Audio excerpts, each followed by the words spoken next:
नमस्कार, अस्सलाम वालेकुम, आदाब। मैं हूं यूसुफ अली। आप देख रहे हैं सैफ न्यूज़ लाइव। आइए नजर डालते हैं आज की खास खबर पर।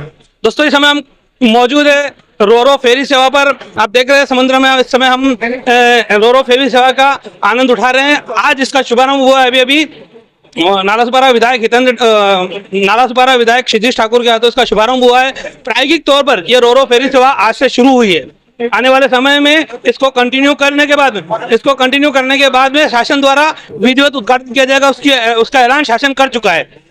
ये मैरीटाइम बोर्ड का एक महत्वाकांक्षी परियोजना है, जिसकी शुरुआत आज वसई से अभी हुई है। वसई से भाईंदर का सफर इस समुद्री मार्ग से 20 मिनट में हो पाएगा और इसमें सिर्फ इंसान ही नहीं, इंसान के साथ में उनके 4 व्हीलर 2 व्हीलर सभी जा सकते हैं। नाही, आज रोरो फेरी सर्व्हिस आपण चालू केलेली आहे।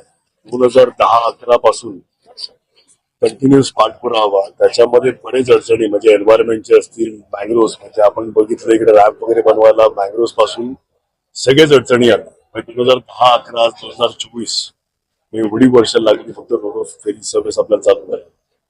आज ह्या हिशोबाने महागाई वाढत चाललेली आहे। रस्त्याची कामं हायवेवर वगैरे आपण बघितलं 2-3 तास फक्त घोडबंदरला पोहोचायला वसई तालुक्याच्या पालघर जिल्ह्याच्या लोकांना लागतात।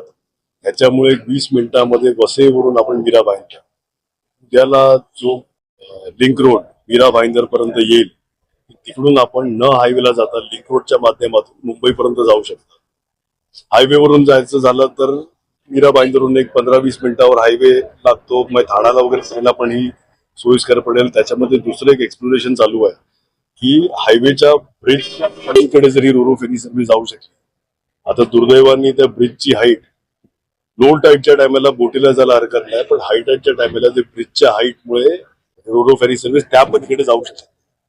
तर तिकडे पण आपले प्रयत्न चालू आहेत की तिकडे काहीतरी सोल्युशन काढून जर त्या बाजूला सुटलं तर घोडबंदरवरून डायरेक्ट वेस्टर्न हायवे किंवा ईस्टर्न वाया ठाणा ईस्टर्न मार्गे थ्रू पण आपण जाऊ शकतो।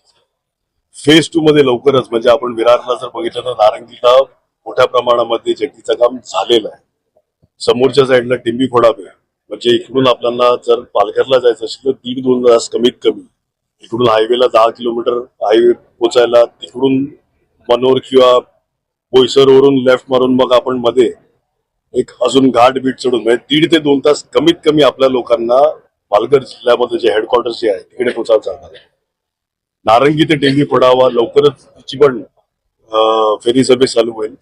15 मिनिटांमध्ये आपण पलीकडे म्हणजे आपल्याला 1.5-2 तास फिरायला जातो तर तेवढा टाइम आणि कमी दर्जामध्ये पेट्रोलचा आपण हे बघितलं 2 तासाचं पेट्रोल किती चाललं जाते। बोटीवर गाडी टाकली, समोर उतरले 20 मिनिट मध्ये आपण हेडक्वार्टर्स मध्ये पोहोचू शकतो। हे झालं कामाच्या दृष्टिकोनाने, रोजगार किंवा लवकर पोहोचण्याच्या हिशोबाने, कुठेतरी आपला पैसा इंधनचा जो खर्च होतो त्याच्यावर असल्याच्या हिशोबाने। टुरिझम पॉइंट ऑफ व्ह्यू म्हणजे आज गोवाला वगैरे आपण बघितलं तर फक्त गाडी चढवून समुद्रावर फिरून यायचं आहे, त्याच्यासाठीच फक्त लोक जातात।